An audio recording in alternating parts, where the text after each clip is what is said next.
Meus queridos, o tema de hoje é muito interessante. O tema de hoje tem como base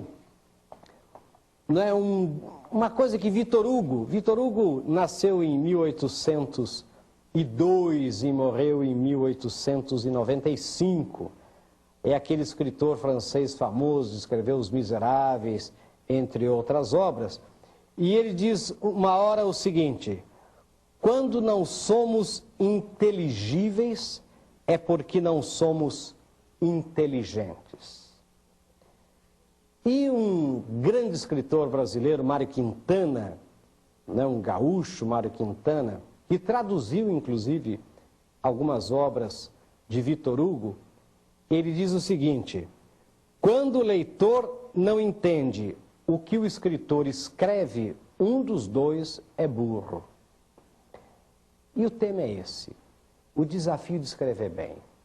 A importância da escrita no processo de comunicação, na comunicação, seja na empresa, entre pessoas, etc. É isso que a gente vai tratar. Minha gente, escrever é importante. E eu quero dizer uma coisa logo de início. Uma das coisas que está até me animando é que a escrita, que parecia realmente estar acabando, está desaparecendo do nosso cotidiano, está sendo agora revivida. Sabem por quê? Está sendo revivida porque agora somos obrigados a redigir e-mails. A internet, o computador, a invenção dos e-mails, a comunicação voltou a ser necessariamente escrita. Repare, eu sei que a escrita está sendo muito ainda pobre, é uma escrita terrível, é uma escrita abreviada, é uma escrita realmente pobre, pobre de todos os recursos. Mas a gente está começando a sentir necessidade de escrever bem. Voltar a escrever, a colocar num papel ou numa tela de computador as nossas ideias, está começando a ser necessário. Não é só falar. Então veja, os trilhões de e-mails que são mandados pelo mundo, tudo isso escrito por gente, escrito por alguém. Então a gente começa a entender o porquê que os cursos de português, de gramática, os livros, como escrever melhor, começam a ser vendidos, começam a ter demanda. Eu tenho conversado com professores de português em São Paulo e eles me têm dito que a demanda por cursos de português, de como escrever, está aumentando muito.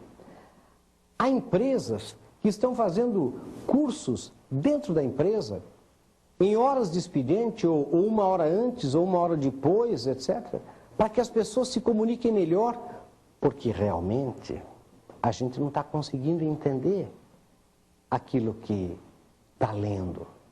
E a comunicação, o aspecto mais fundamental para o sucesso de uma empresa, que é a comunicação entre pessoas, departamentos, setores, etc., entre clientes e fornecedores, etc., acaba sendo truncado por gente que não sabe escrever, por escritas de dupla interpretação, por frases de duplo sentido.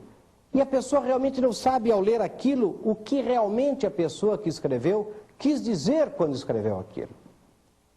Então veja você, por exemplo, que a escrita é hoje fundamental, e sempre foi, mas agora volta a ser mais ainda. Eu tive uma professora de português na minha adolescência e juventude, professora Terezinha de Jesus Gomes, um espetáculo de professora, que dizia muito para a gente que um texto tem que ter clareza, concisão e harmonia. Há pessoas que não entendem isso e que acham que escrever bem é escrever rebuscadamente, empoladamente, com muitas palavras difíceis, não comuns, não correntes, do uso corrente, pessoas que querem fazer tudo na ordem inversa, pessoas que complicam a comunicação. Não é isso, é clareza, concisão e harmonia. Já dizia a professora Terezinha, então isso a gente tem que levar para dentro da empresa.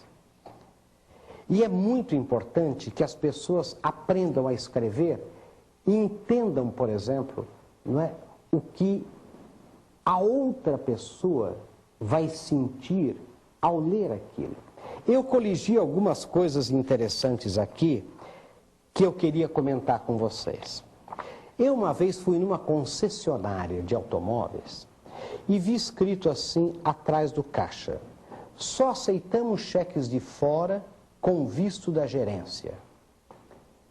E eu perguntei para a moça, até brincando, é claro que eu entendi que não era aquilo que estava escrito que ela queria dizer. E eu perguntei assim: a senhora desculpe, o meu cheque não é de fora, é daqui, a senhora aceita? Ela falou: não estou entendendo, o cheque do senhor de onde é? Eu falei: é daqui, não é de fora. Ela falou: não aceitamos. Eu falei: mas não é o que está escrito ali. Ali está escrito: só aceitamos cheques de fora com visto da gerência. Ela falou: como assim? Eu falei: não, meu cheque não é de fora, e aqui só aceita cheque de fora, não aceita cheque daqui. Ela falou: não, é os cheques de fora. Eu falei: mas não é o que está escrito lá. Não é verdade? Só, é só. Só aceitamos cheques de fora, com visto da gerência. Não é verdade? Então, há muita coisa. Quer ver outra coisa que eu anotei uma vez aqui? Dois meninos conversam o seguinte, vejam bem: meu sonho é ganhar 20 mil reais como meu pai. O outro pergunta: seu pai ganha 20 mil reais? Ele fala: não. O meu sonho é igual ao sonho do meu pai, de ganhar 20 mil reais. Não é? Vejam como essas coisas que a gente precisa discutir na empresa. Querem ver outra coisa? Tem uma fazenda perto dos alqueires. Me dizia um sujeito brincando: eu tenho uma fazenda perto de 200 alqueires. Eu dizia: nossa, como é grande. Ele falou: não, a minha tem 7 alqueires, ela é perto de uma de 200 alqueires. Olha outra coisa, isso aconteceu conosco. Meu filho coloca no jornal: aluga o terreno para criar gado. Na verdade, ele queria alugar um terreno para ele criar o gado dele. Mas ele mandou escrever: aluga o terreno para criar gado, tratar pelo telefone e tal. As pessoas ligavam para ele, veja bem, e eu ajudei a escrever na época, fui eu mesmo que mandei fazer: aluga o terreno. Ele falou: você quer um terreno? Não, eu alugo um terreno, vamos ver um terreno aí que eu alugo. Então eu pus: então vamos pôr no jornal: aluga o terreno para criar gado, não é? A tratar pelo telefone e tal. As pessoas que ligavam também queriam alugar um terreno para criar gado.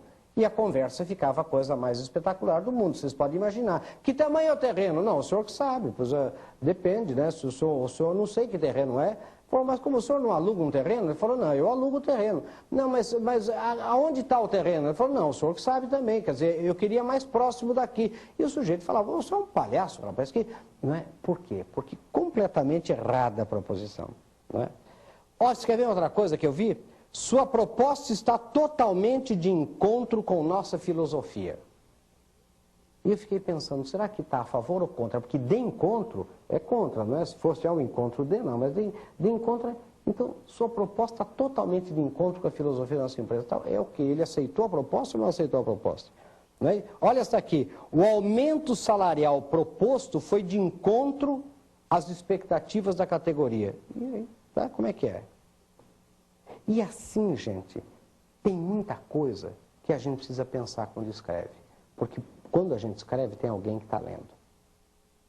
Agora eu queria chamar a atenção de vocês para uma discussão que nós tivemos com alguns professores que estão hoje dando cursos de comunicação escrita, ou às vezes de comunicação oral e escrita, ou de redação, língua portuguesa em empresas. Olha o que eles me disseram, absolutamente intranquilos. Professor, o problema não é saber só escrever ou não saber só falar ou escrever. O problema é que a redação comunica uma ideia. E a ideia na cabeça dessas pessoas é absolutamente confusa, não elaborada. A ideia não segue princípios da lógica. São ideias completamente atabalhoadas, completamente... é um amontoado de coisas que não tem lógica, não fazem sentido. Então, na hora de colocar no papel ou de se expressar verbalmente, as pessoas não conseguem ter clareza, concisão e harmonia, como dizia a minha professora. Por quê?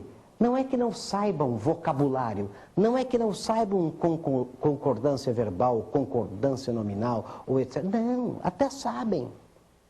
Mas muitos estão ficando preocupadíssimos, professores que fazem esse tipo de trabalho, porque dizem, os repórteres com os quais nós trabalhamos na redação do jornal, eles não têm princípios de lógica, princípios às vezes de filosofia, eles confundem.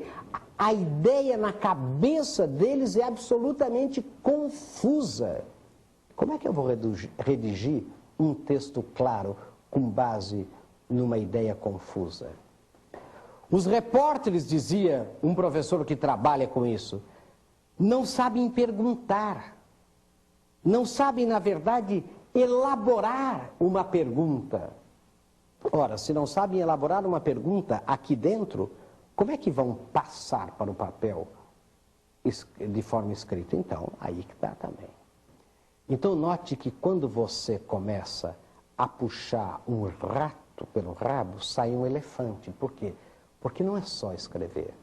A pessoa precisa começar a ler, a estudar um pouco mais, a se aprofundar nas coisas, não é? A conhecer um pouco mais de lógica, de raciocínio lógico, um pouco mais, né, daquela visão, né, de silogismos, para poder elaborar melhor o seu pensamento, para que possa passar esse pensamento, seja de forma oral ou escrita, que seja inteligível. Porque qual é, gente, o objetivo de uma redação? Qual é o objetivo de escrever? É comunicar uma ideia. Então, quando o outro recebe lá essa comunicação, ele não sabe exatamente o sentido, né, o que ele quis, ele tem que adivinhar. E o que tem acontecido muito? Daí vem a história que a gente brinca muito no Brasil. Eu mando um fax a você e ligo em seguida. João, recebeu meu fax? O que eu queria dizer é por quê? Porque lendo não vai entender. Zé, lê o e-mail que eu mandei para você, olha, o que eu queria dizer, na verdade... Quer dizer, ou seja, ele não conseguiu se expressar por escrito. Então, é importante que a gente entenda. E daí, quando você começa a trabalhar um pouco mais a língua portuguesa, você vai ver que é importante saber um pouquinho de análise sintática para poder entender por que é assim e não assado, por que se faz dessa maneira e não daquela, por que tal coisa é errada. Existe uma linguagem corrente que você pode coloquial, que você pode colocar, por exemplo, nos seus e-mails, nas suas cartas de comunicações. Hoje até se advoga que deve ser assim, mas você precisa saber escrever. Meus queridos, eu recebo e-mails, confesso a vocês, que eu leio, releio e não consigo saber o que a pessoa quis dizer. Eu fico imaginando que aquela pessoa, né, ela sentou-se à frente de um computador e digitou, mas ela não conseguiu passar para mim o que ela queria. E eu não sei, eu me sinto às vezes constrangido de responder a pessoa dizendo, por favor, sinto muito, eu li várias vezes a sua mensagem, mas não sei exatamente o que você quer. Eu fiquei com uma impressão de que o que você quer é isso, mas eu não tenho certeza se é isso. E não é verdade. Quantas vezes vem uma pessoa vender uma ideia para você, e você, quando a pessoa sai, o que essa pessoa queria? Eu falei, olha, não entendi direito.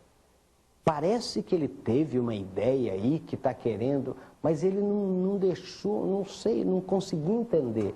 Mas você não perguntou, eu perguntei várias vezes, mas vi que ele não está muito seguro, ou seja, ele não sabe.